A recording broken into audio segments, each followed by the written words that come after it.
औरत के साथ नामालूम अफराद की ज्यादती के बाद औरत थाने इंसाफ लेने के लिए जाती है। बदकिस्मती से उस थाने के अंदर एक कमरे में ले जाकर इस औरत को दोबारा से उसी दरिंदगी का सामना करना पड़ता है। फिर से वही मामला दोहराया जाता है। उसके बाद ये औरत 15 पर कॉल करती है थाने के अंदर खड़ी होकर, और फिर जब वो 15 की कॉल आईजी ऑफिस पहुंचती है कि एक औरत इंसाफ लेने के लिए थाने आई और थाने के कुछ अफराद ने उसके साथ दोबारा से वही दरिंदगी की है, तो तमाम तर पुलिस अफसरान की दौड़ें लग जाती हैं। उसके बाद डीपीओ साहब बड़ी सख्ती के साथ इसके ऊपर एक्शन लेते हैं और ये मुकदमा दर्ज हो चुका है, मुलजमान भी पकड़े जा चुके हैं। इस वाक़े की असल हकीकत क्या है, तमाम तर तफसीलात इस वीडियो के अंदर आप लोगों के साथ शेयर करें। लेकिन नाज़रीन, आप देख रहे हैं मेरा डिजिटल चैनल, मैं हूं आपका मेज़बान उमर अली। नाज़रीन, वालिदैन की एक छोटी सी गलती औलाद को कहाँ पर लाकर खड़ा कर देती है। उसके बाद वालिदैन को किन मुश्किलात से गुजरना पड़ता है। ऐसा ही अफसोसनाक वाक़या मुजफ्फरगढ़ के अंदर पेश आया। एक सादात कॉलोनी है जहाँ पर एक शख्स रहता था, उसके 3 बच्चे हैं। बड़े बेटे का छोटे बेटे का नाम हमाद, बुशरा और इकरा। इकरा जो है इनकी बड़ी बेटी है।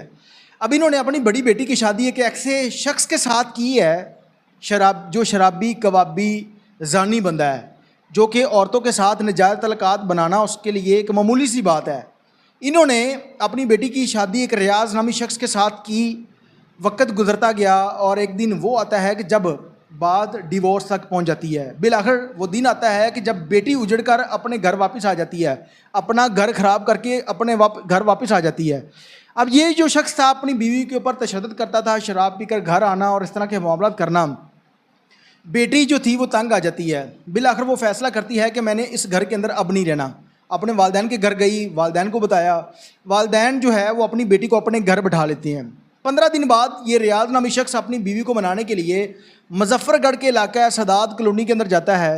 ससुर को जाकर कहता है कि मैं गलत हूँ, मुझसे गलती हो गई है, मैंने आपकी बेटी के ऊपर हाथ उठाया है, मैं आज के बाद ऐसा कोई काम नहीं करूँगा, आप एक दफ़ा अपनी बेटी को मेरे साथ भेज दें।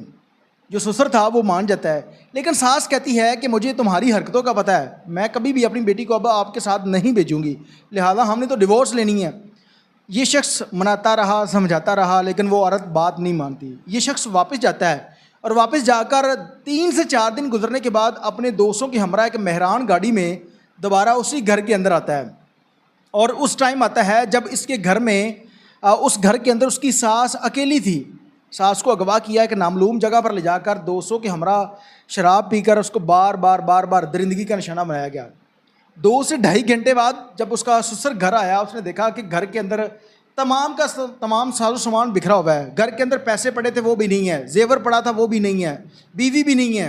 वो शख्स फौरी 15 पर कॉल करता है। पुलिस मौके पर पहुंचती है। वो डकैती का पर्चा और साथ में उसकी बीवी को अगवा करने का मुकदमा दर्ज करते हैं। 3 से 4 दिन गुजर गए, बीवी घर नहीं आई, ना पुलिस ने उसको ढूंढा। उसके बाद वो औरत खुद ही घर वापस आ जाती है, आकर शोहर को बताती है कि मेरे साथ ये मामला हुआ है, और जब वो नशे के अंदर धुत थे तो मैं वहाँ से जान चढ़वा कर आ गई हूँ। फिर ये दोनों मियाँ बीवी जो रियाज के ससुर और सास थी, ये दोनों थाने जाते हैं। थाने जाकर पुलिस वालों को बताते हैं कि हमारा मुलज़म कोई और नहीं बल्कि हमारा साबका जो दमाद है वो है, उसने इस तरह से मुझे अगवा किया और मेरे साथ ज़्यादती भी की गई है। जिसके बाद उस एफआईआर में उस शख्स को नामजद किया गया। और जब ये घर वापस आ जाते हैं, पुलिस ने कहा कि हम उसको गिरफ़्तार करते हैं। घर वापस आए तो अगले दिन वहाँ पर तफ्तीश जो है वो एक असगर एएसआई को मिली, जिसने एक प्राइवेट बंदा रखा है। और बदकिस्मती से पंजाब के किसी भी थाने में चले जाएं, एसएचओ ने प्राइवेट बंदे रखे हुए हैं, एएसआई ने रखे हुए हैं, सब इंस्पेक्टर ने रखे हुए हैं, जो कि उनके कारे ख़ास जिसे कहा जाता है। डील उन्होंने करनी है, पैसा उन्होंने पकड़ना है ताकि उनकी नौकरी के ऊपर कोई बात ना आए। लेकिन जो असगर एएसआई है उसका कारे ख़ास फ़ोन करता है कि आपने थाने आना है क्योंकि आपका मेडिकल होना है इस केस के अंदर। और वो शख्स अपनी बीवी को लेकर थाने जाता है, और थाने जब पहुंचता है तो वो जुनैद उसको कहता है कि आप हॉस्पिटल पहुंचें, आपकी बीवी को लेडीज़ कांस्टेबल लेकर हॉस्पिटल आती है, क्योंकि हमारा एक प्रोसीजर है, हमने इस तरह से इसको फॉलो करना है। वो शख्स साथ चला जाता है। अब औरत उसके कमरे में अकेली बैठी है, बाहर से कुंडी लगवाई और उसके साथ दरिंदगी की। उसके बाद जब औरत बाहर निकलती है, वो किसी साहिल के फ़ोन से 15 पर कॉल करती है।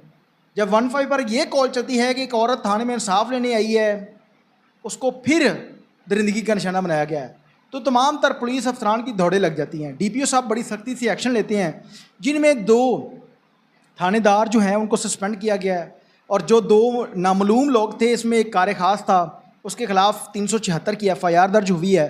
अब एक औरत के 2 मुकदमे दर्ज हुए हैं, एक थाने के बाहर जो था और एक थाने के अंदर। अब मुकदमा दर्ज हो चुका है, इस पर डीपीओ साहब ने बड़ी सख्ती से नोटिस लिया है। अब देखते हैं कि इस औरत को इंसाफ क्या मिलता है। बदकिस्मती से हम उस मुल्क के अंदर ज़िंदगी गुजार रहे हैं कि अगर किसी गरीब शख्स के साथ जुल्म होता है तो उसकी आखिरी उम्मीद जो है वो पुलिस होती है, लेकिन पुलिस वाले इस तरह के मामलात करने लग गए हैं तो फिर इंसाफ कौन देगा। अब देखते हैं कि इन लोगों को क्या सजाजदा मिलती है, इस औरत को क्या इंसाफ मिलता है। इसके साथ ही अपने मुसलमान उमेर अली को इजाज़त दीजिए और देखते रहिए मेरा डिजिटल चैनल अलाने की।